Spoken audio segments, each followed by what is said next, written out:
mempresentasikan materi kami, perkembangan demokrasi di Indonesia.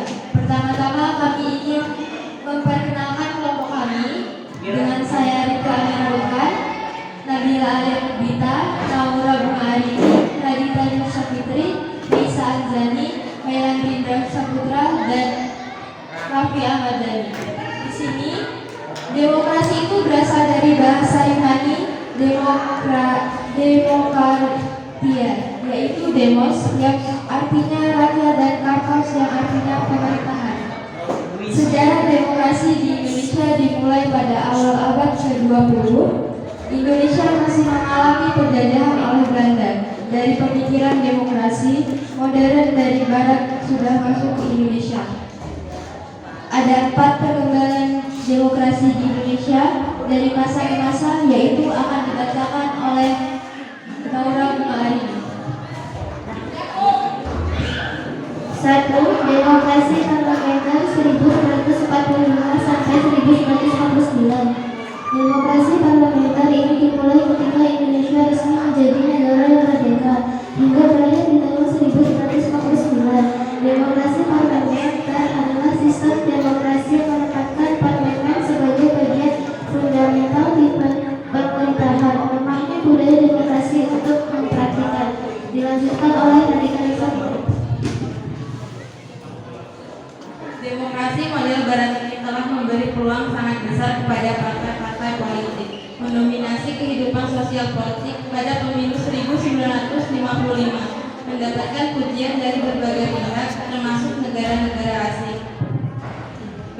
Beberapa hal yang menarik dari pemilu 1955 adalah tingginya kesaudaraan dan berkompetensi secara sehat. Misalnya menjadi calon anggota DPR adalah pertanda menteri dan menteri yang sedang memerintah dan mereka tidak menggunakan fasilitas negara dan otoritasnya kepada pejabat bahwa mengirim dan mengutamakan partainya. Yang kedua, Demokrasi tertinggi 1959 sampai 1965. Demokrasi terpimpin ini dimulai pada tahun 1959 ketika Presiden Soekarno mengeluarkan Dekret Presiden 5 Juli 1959. Ciri konsep demokrasi terpimpin adalah kehadiran peran dan campur tangan oleh Presiden tertinggi demokrasi dan revolusi, yakni Presiden Soekarno, yang akan dilanjutkan oleh Raisi.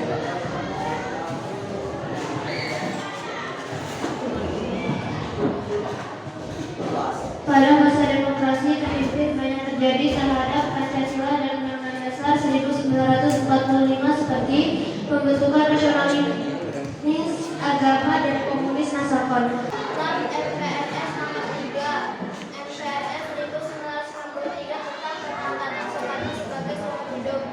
Pembubaran DPR hasil pemilu oleh Presiden, pengangkatan ketua DPR yang atau PMRS menjadi menteri negara oleh Presiden. Pada pidato Presiden tanggal 17 Agustus 1959 penamaan kembali Republik kita ditetapkan oleh DPR MPRS. Demokrasi Pancasila saat era Orde Baru 1965 sampai 1998. Setelah peristiwa G30S PKI terjadi di tahun 1965, terjadi pengganti pemimpin dari Soekarno menuju Soeharto. Era Orde Baru ini juga dikenal dengan istilah demokrasi Pancasila yang menjadikan Pancasila sebagai landasan demokrasi. Akan tetapi, rezim yang berkuasa selama 52 tahun juga dihantui dengan beberapa penyimpangan seperti penyelenggaraan pemilu yang tidak jujur dan tidak adil, penegakan kebebasan berpolitik bagi pengawal negeri sipil PNS, kekuasaan kehakiman yudikatif yang tidak mandiri karena para hakim adalah anggota PNS Departemen Kehakiman, kurangnya jaminan kebebasan, kemakmuran pendapat,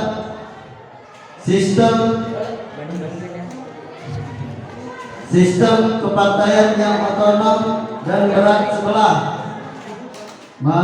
Maraknya praktik kolonis, korupsi, dan nepotisme KKN dilanjutkan oleh Rapi. Era reformasi. Era reformasi adalah fase demokrasi kembali ke prinsip dasar demokrasi seperti adanya pemilu secara langsung, kebebasan pers, desentralisasi, hak dasar warga negara lebih terjamin, rekrutmen politik yang inklusif. Terima kasih. Sekian dari pemateri kami. Apakah ada yang ingin ditanyakan dari kelompok lain?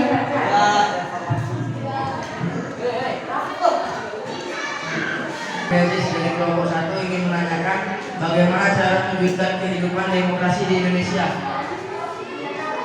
Bagaimana cara mewujudkan kehidupan demokrasi di Indonesia? Kelompok 4. Bagaimana konsep negara hukum dalam perkembangan demokrasi di Indonesia pada saat ini? Bagaimana konsep negara hukum dalam perkembangan demokrasi di Indonesia pada saat ini? Terima kasih. Kelompok 2 menanyakan dan kelompok 3 ini bertanya apa penyebab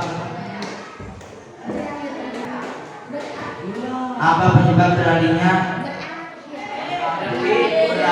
reformasi pada 1998? Apa penyebab berakhirnya reformasi pada 1998? Pertanyaan dari kelompok 3, apa penyebab berakhirnya reformasi 1998? Saya akan menjawab pertanyaannya. Penyebabnya adalah masa Orde Baru yang berkuasa. Dari awal sampai akhir sampai saya ngerti saya singkat benar. Saya akan lebih menjelaskan lagi jawaban dari kamu. Berakhir resmi Orde Baru yang berkuasa selama 32 tahun melahirkan demokrasi baru yang dikenal dengan istilah era reformasi. Era reformasi adalah fase demokrasi yang kembali ke prinsip dasar demokrasi. Apakah sudah cukup?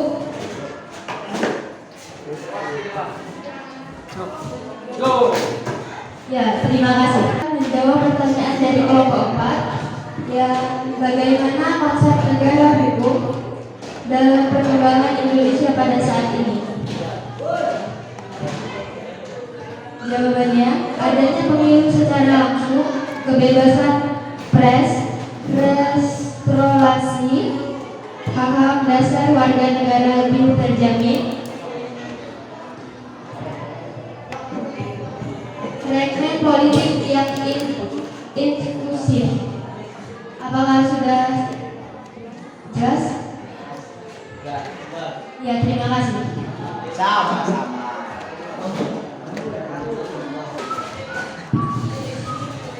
Saya akan menjawab pertanyaan dari kelompok 1. Bagaimana cara mewujudkan demokrasi di Indonesia?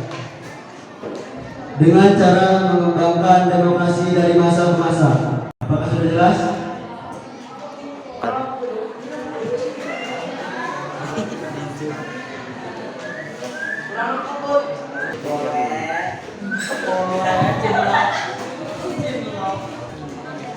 Dengan cara mengembangkan demokrasi dari masa ke masa.